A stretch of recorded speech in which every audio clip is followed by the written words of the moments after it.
Okay, so let's shift gears and let's go into some turf talk.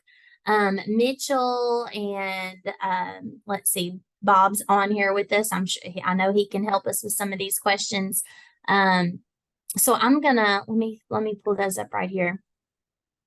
Let's start with we had a person who sent in a picture. They said they redid their lawn in late September with fescue and a little bit of ryegrass, and they use very minimal fertilizer at planting. And so they're asking, now that it's germinated, what kind of fertilizer should they be applying? And Mitchell, you had some great advice on that, if you would share that with us. Okay, sure, be glad to. Hey, I'm Mitchell Moat. I'm agent stationed here in Rutherford County in Murfreesboro. So I guess my first recommendation would be that they ought to collect soil sample from that lawn area and have it tested at the UT Soil Lab, just in order to know what the current fertility and pH level is in that soil there in the lawn itself. Now, the report you get back from the soil lab will outline a fertilization program, based on your soil's fertility. So if you're looking for a fertilization program, that's a great way to get one that fits your specific conditions there where you are right now, based on what's available in the soil. And you can go visit just the UT Soil Plant Pest, the Soil Plant and Pest Center website if you need directions and information about sampling and soil testing and so on. Now, as far as a fertilizer recommendation right now for this cool season, call fescue, a little bit of ryegrass yard. It was sowed in September without knowing anything about the soil's current fertility level, or knowing how much fertilizer you did apply at planting, what the analysis of that fertilizer was. I guess I would recommend maybe trying to apply, somewhere in the neighborhood of a pound of actual nitrogen per 1,000 square feet of yard area. So how much fertilizer does that take? Well, it depends on the analysis of the fertilizer, or the percentage of nitrogen in the fertilizer. 3 pounds of a 2700 or a 3000 or a 3300 fertilizer, that first number always represents nitrogen. But 3 pounds of one of those fertilizers for every 1,000 square feet is going to supply somewhere between 0.8 to a pound of fertilizer, almost a pound of fertilizer for every 1,000 square foot. Now, there's nothing magic about those particular fertilizers, like the 27 or the 3300 and so on. Any nitrogen fertilizer, or any fertilizer that has a fair amount of nitrogen in it, maybe none or just a little bit of phosphorus and potassium, can be used. You just have to adjust the amount of for the level of nitrogen in that particular fertilizer. Now, and you can do that. It's very simple. It's what I don't know, other folks may refer to it this way, but I call it to divide what you want by what you got. Okay, so let's say, for example, if you have a 28010 fertilizer, you go down to Big Bob's garden center and they've got it on sale, got some busted bags, got a really good bargain on it. So you got this 28010 fertilizer. Then how much of that can you apply, or do you need to apply to get that pound of nitrogen? So what you want is 1 pound of nitrogen. Okay, so you divide that 1 pound, which is what you want, by the percentage of nitrogen that's in your fertilizer. Well, that's 28% or 0.28. So you divide a pound by 0.28, and that gives you 3.57 pounds. So if you were to apply, 3.5 pounds of that 28010 fertilizer for every 1,000 square feet of yard space, then it will supply, almost a pound, about 0.98 pounds of nitrogen, and just a little bit, like 0.35 pounds of potassium per 1,000 square foot. So, again, without knowing anything else, I suggest nitrogen right now. But do get a soil test so you'll know if you do need to supply additional phosphorus and potassium at some point throughout the season, and also if you need to adjust the soil pH. And I would remind you that, our recommendation here in Tennessee for that final fertilization in the fall time frame, somewhere around the middle of November. So you want to be hitting that pretty soon. Excellent. I tried to put a little bit of that math in the chat box just so people could see what was happening. But I like the way that you said it, because it makes it easier for people to kind of keep that in their head. You take what you want, like actual nutrients, and you divide it by what you have. I'm writing it in the chat right now just so people can have that. What you have, percentage, equals how much you should apply. Well, that was perfect. There. And so now, hopefully that people can just like store that little nugget in their brain there. That's super, super helpful. And I've got to say that their renovated lawn looked beautiful. They had a really good, nice, thick stand. I wonder what the water bill's been like. They must have been doing a lot of watering, huh? I don't think so. Yeah, it looks really, really good. Okay. So let's see, what else do we have here? So this, goodness, let me go back up one here. What about this? I thought this was good because a lot of people are if you're a forward thinker, you may be thinking about some improvements that you want to do to your landscape and your lawn areas between, through the winter. So you'll be ready to really jump on things in the spring. It says, what are our recommendations for removing Bermuda grass when you're re-edging or expanding an existing bed? They are wanting to cut out about they are considering cutting down and cutting out about 3 or 4 inches deep and removing that sod so that they can kind of reestablish a planting area. And I'm going to share a picture of what they have because a lot of other people might be dealing with this too. And Mitchell, do you just want to kind of walk us through what some recommendations are? Okay, I'll be glad to. First, I guess I'd say that I don't think you can hardly use the words eradicate and Bermuda grass in the same sentence. Because I'm not convinced that it can be truly eradicated from a site. We can certainly cause damage to it. We can kill the top growth, but there's always going to be some rhizomes underneath the ground that are going to survive, and it's going to give it a chance to regrow over time. So maybe extended suppression is really about the best we can hope for. Mm. As far as giving you the longest period of suppression, extended suppression, I think you're out to find that multiple applications of a non-selective herbicide that contains an active ingredient such as glyphosate, that's found in brands like Roundup and several others, or a combination of glyphosate with, which is non-selective ingredient, and combine that with a selective grass herbicide, for example, fluazepam, which is an active ingredient in brands like Fusilade or Ornament over the top. Anyway, a combination of those applied sequentially during the active growing season for Bermuda grass is probably going to provide the greatest level of suppression over time, the longest period.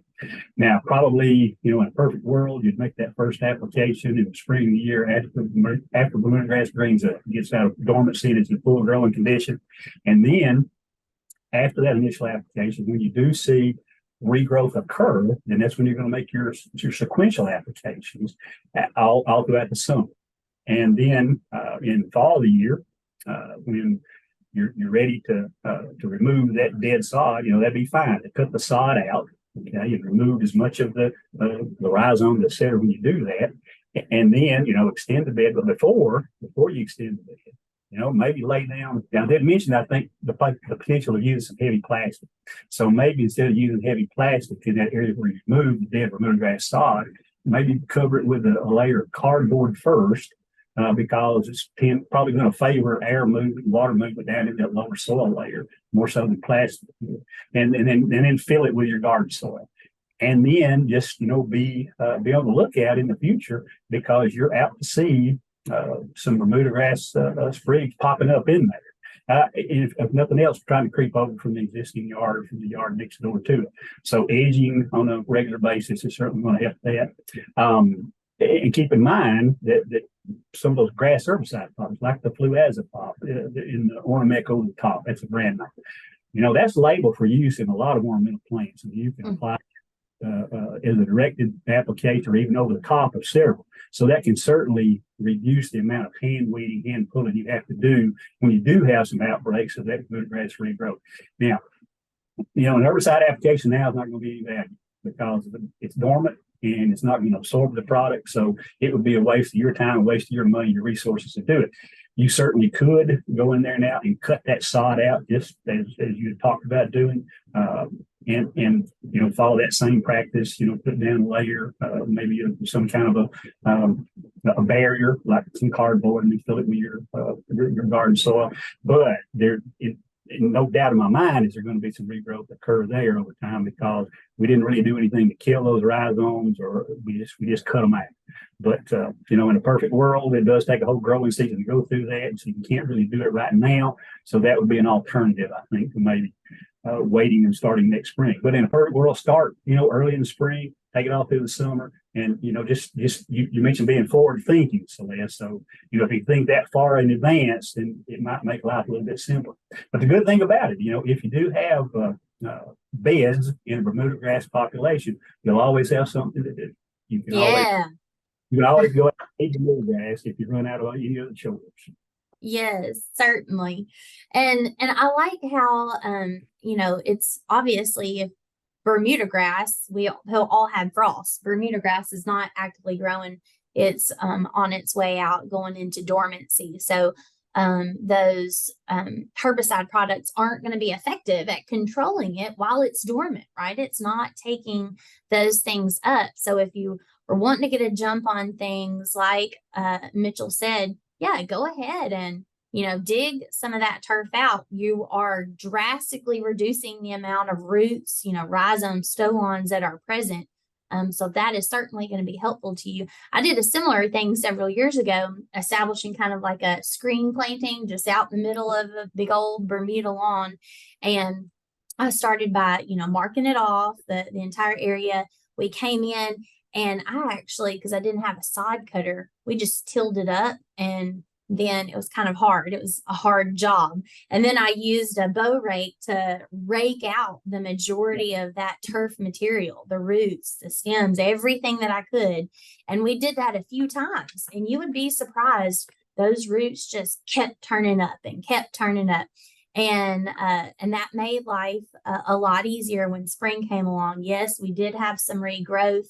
And I took the first part of that growing season to get those Bermudas that were popping up under control before we came in and really started doing a lot of planting. So I would say the earlier you start, the better, even if we're at this kind of random point in time where herbicides aren't super effective. So excellent question and excellent answer.